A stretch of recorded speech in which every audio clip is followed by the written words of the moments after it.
Hello YouTube. Today I'm going to discuss 8 questions that I know for a fact no atheist can answer. Hello, my dear friends. This is See You Next Time. We're venturing out into new territory today, just to see how it fits. We're looking at quite an old video, but with a timeless quality. Questions for Atheists. Our little chappie is firmly convinced that no one can answer the questions he is reading poorly from the screen, so we're going to take a go and bet against him. Now, while I'm not of the die-hard anti-theist brigade, I would describe myself as an agnostic atheist. That is to say, I remain unconvinced of the existence of a god, but provide the right evidence and it shall not be ignored.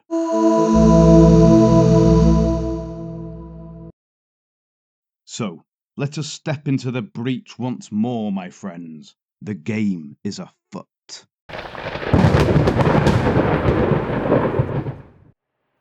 So let's begin.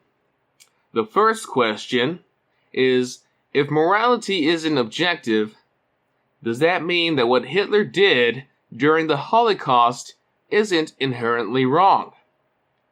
But in fact, our actions are just the consequence of nature. Can anyone truly say that what Hitler did wasn't wrong? That it was only nature? Love it. Straight to Hitler. No mucking about. Godwin's law for the win.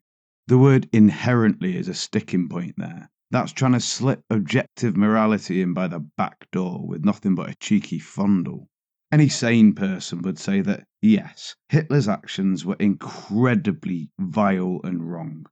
I, thankfully, don't know anyone who would suggest that ordering genocide is not horrific. It's fortunate that the evidence for the accuracy of the Bible is so lacking, because the biblical God was a huge fan of genocide, but it's offset by the fact that it almost certainly didn't happen. As for our actions being a consequence of nature, I guess this would lead to a discussion of determinism versus free will, which there's no danger of me getting into. Question 2. If your meaning to life is subjective and your sense of purpose in life is truly meaningless when you take into account how brief it is in the geological timescale and how the universe will one day be destroyed, why do you try so hard, or why do you hold others to your subjective moral standards? Because we live in the world as an evolved social species, pretty much incapable of getting any sort of real handle on the vastness of the universe or the nature of deep time. Accordingly, while it may well be the case that the life of an individual human, or even the entire human race, might be inconsequential in the face of the cosmos, I am a tiny, insignificant, ignorant bit of carbon. I have one life, and it is short and unimportant. our day-to-day is much less confronting. So when your so-called mate breaks into your house, steals £100 and shags your dog, we tend to have issues around those subjective moral standards. Why do you judge God? Why do you feel the need to judge God? Who's judging God? It's tricky and counterproductive to judge things you don't believe exist. Although it can be kind of fun to take umbrage with major characters in religious texts who supposedly pay very close attention to your bedroom proclivities while getting off on genocide, slavery, and sacrifice. Question 3. What proof do you have to say that God doesn't exist? To prove that God doesn't exist, you have to have a logical reason as to why the universe came into existence out of the eternal realm of nothingness. And this, ladies and gents, is what we call a shifting of the burden of proof. This burden lands squarely on the person making unfalsifiable claims, and the philosopher Bertrand Russell offers this analogy. If a person were to assert that a teapot orbits the sun somewhere in between Earth and Mars, that it's too small to be seen with telescopes or detected with instrumentation, we could rightly declare said person to be chock full of shit until such time as proof were offered. I am paraphrasing there. I don't think he used the words chock full of shit.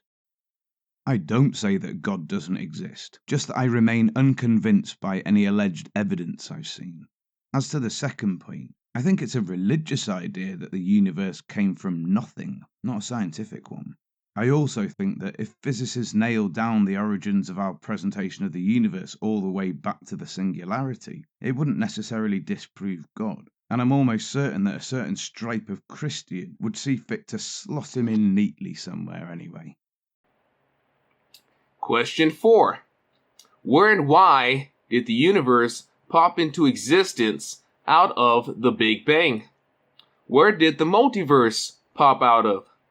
If there was no universe made out of space-time, does that mean that the universe just popped out of an eternal realm of nothingness? This whole question is bizarre. Where is a weird thing to ask. The Big Bang happened everywhere and is still happening, although some would say it's in Wallace, Idaho. Why is much more of a philosophical query, but the answer is basically, we don't know, and this question is essentially you shouting from the rooftops that you have no fucking clue what you're talking about. Question 5. Where did life come from and how? How do you explain the fine-tuning of the universe? That means that there are hundreds of thousands of conditions that needed to be met so that the universe could come into existence or even support life. At least where makes a little more sense here. Abiogenesis, that is the origin of life, is a fairly active field of research I don't know a huge amount about, but I think hydrothermal vents are a good shout as to where it might have happened. The how is only loosely understood. We know amino acids and nucleotides can form under prebiotic conditions, and there's evidence that simple polypeptides from amino acids can catalyse construction of more complex molecules, with RNA being a good bet, and things can kick off from there. The notion of fine-tuning is a difficult one to navigate. The basics is essentially that various physical constants needed to be in very tight parameters in order to create a universe that's stable and can enable life to form. The religious angle is, of course, the universe was created by God. Big Bang. That said, things are complicated by the fact we don't know how independent these constants really are, or that they could be anything different. Perhaps they're like the angles in a square. To say the universe is fine-tuned for the existence of life is, in one sense, fair enough. We're here, after all, and evolved to a point where we can intelligently ask these questions. However, this vast cosmos, as far as we currently know, provides a home to a single planet which bears life, and the rest of it is pretty inhospitable. We couldn't live in interstellar space, or on most of the planets we've observed. In fact, the universe seems wonderfully fine-tuned for collapsing stars and black holes. So who knows, maybe God loves event horizons, and we just happen to find a cosy little spot to grow. Like mold. Question 6. Why did the first organism need to consume food or energy to survive if it came into existence out of stardust? What drove it to survive? I love the way he's like, how did the first organisms even come to exist? Pretending he wants to know the answer. Then in the next breath, if they came out of stardust, why did they even need to eat, bro? Just delivering incoherent drivel like it's a finely executed gotcha question. It's quite common for creationists to anthropomorphize evolution, pinning desire and intent upon these first organisms. Put simply, the ones that didn't eat died, and I'll let you in on a trade secret. It's much harder to reproduce when you're dead. I spent enough time in hospital morgues to know this for a fact. Question 7. Where did DNA come from, and how did something so complicated randomly come into existence? It is said that one single DNA cell can hold the equivalent to 4,800 books of information. There it is again. Where did DNA come from? And why is that bullshit because it just appeared from nowhere? Also, what is a DNA cell? What is a book of information? And why are you talking like an absolute pillock? Right, you know how a year is quite a long time? It's almost exactly a year long, in fact. You know how lots of things can happen in a year? I bet it's even long enough for this guy to say something that isn't fucking dense. Now, imagine 1 billion of those years in a row. That's right, it's even longer. As things splish and splash and replicate and mutate, and two very early living things love each other very much, they could eventually produce DNA. And yes, DNA can store a lot of information. It's pretty cool. They reckon 250 million gigabytes or 250 petabytes of data can be stored on just a gram of DNA at the theoretical limit. Not only that, but it could be stored for thousands or even millions of years. Question 8. What evidence is there for the changing of kinds? What is a kind? Asking a 5-year-old probably isn't as good an idea as asking a geneticist. But even geneticists don't know what a kind is. And don't ask a creationist that either, because they won't give you a straight answer. Probably the kind indicates somewhere around the family or genus level. Everything above that is speculation. No, it's not. We all know that there are thousands of species of the same kind of animal, like there are several kinds of dogs and several kinds of cats. But there is nothing in the record of evolution that proves that one kind of animal, like a fish, can ever evolve into a human. Cats are always cats, and humans are always humans. Well, humans are sometimes imbeciles. The record of evolution includes the fossil record, in which transitions to what you might call different types of animal can be pretty clearly seen. People often say, where are the intermediate fossils? Intermediate fossils. There are plenty of intermediate fossils, and one of the best examples is whales. The modern whales are up there. Here's a series of fossils back in time. Dorodon about 36 million years ago, Rhodocetus about 47.5 million years, Pachycetus about 48.5 million years. And you can see they form a lovely series of intermediates. As you go from old to young, Pachycetus, Rhodocetus, gradually losing the hind legs to Dorodon, which has almost lost the hind legs completely. Modern whales have completely lost the hind legs. There are some vestigial bones, some remnant bones buried deep inside the body. A lovely series of intermediates getting progressively more and more specialized in living in the sea. Some people say that because we all share DNA, that we are therefore all related. Shared DNA is what it means to be related. People like this really don't get the scales involved at all. The Earth has been around for 4.5 billion years. That's a really long time.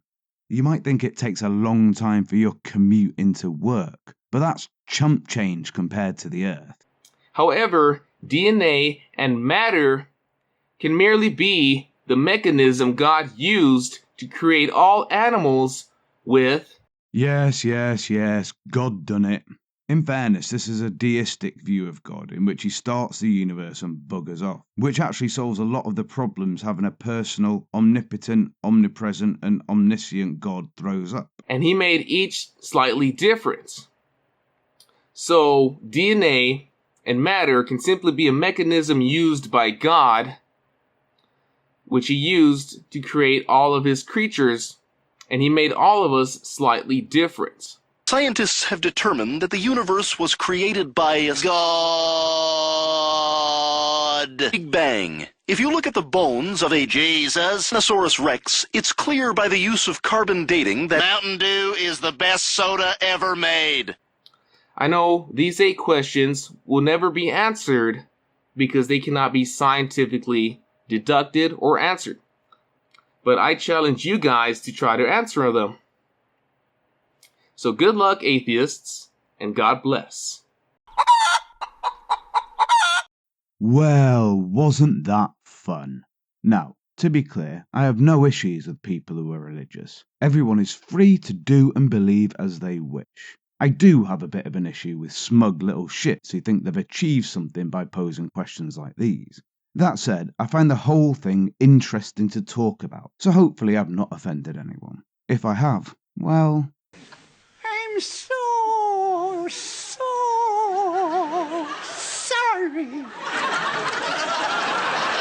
Anyways, let me know what you think about this video and whether I should do more like it.